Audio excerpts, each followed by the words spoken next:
Microsoft, you need to also have it in your portfolio as far as trading options and possibly owning stock if you can afford it.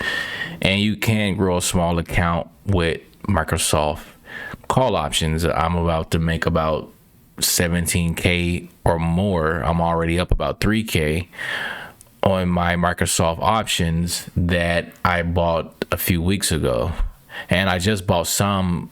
I bought one a few weeks ago, and I bought a couple right after earnings. I saw the great earnings report that they had. So let's look at the chart.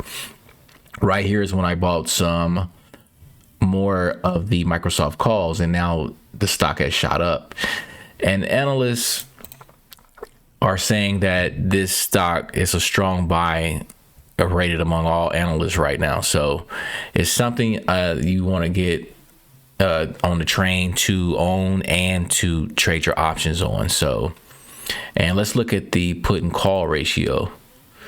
Look at all these calls. Far more calls are being bought than put. So Wall Street is pretty bullish on this stock making major moves in the next coming weeks. So make sure you are getting some calls in your portfolio. You can also do a debit spread. That'll be when you buy one call and sell a call. So this is the Robinhood account with calls expiring November 19th. And look at the percentage gain that they had, 115% in a day.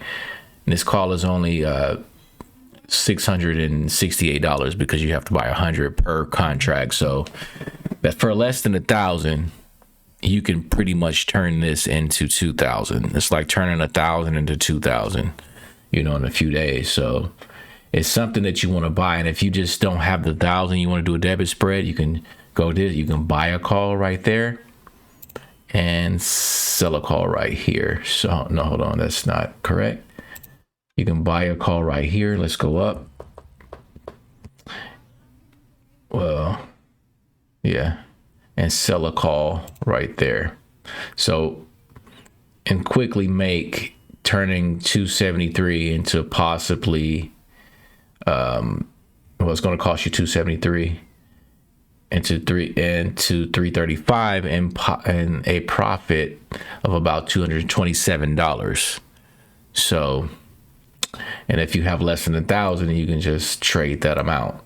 And when the stock gets to 335, which is, most analysts say we'll get to 400. I don't know when that exact time will be, but you can see, as I showed you in the chart, that it's moving up. You'll make a profit of 227. You can do that. I would keep trading it all the way up until their next earnings, see how that goes, and then keep going again. So, like I said, Microsoft is also doing about 50 billion in buybacks. So if you're a shareholder, that means your shares will rise because there's less outstanding shares out there. So that's good news for shareholders, despite that buybacks are getting a bad rap. But as a shareholder, the less outstanding shares make sure it's worth more. So it's simple supply and demand. So, and that's it. And I expect Microsoft to continue to rise. They have a great cloud business and they're doing real well. So if you have any questions, please comment. Thank you.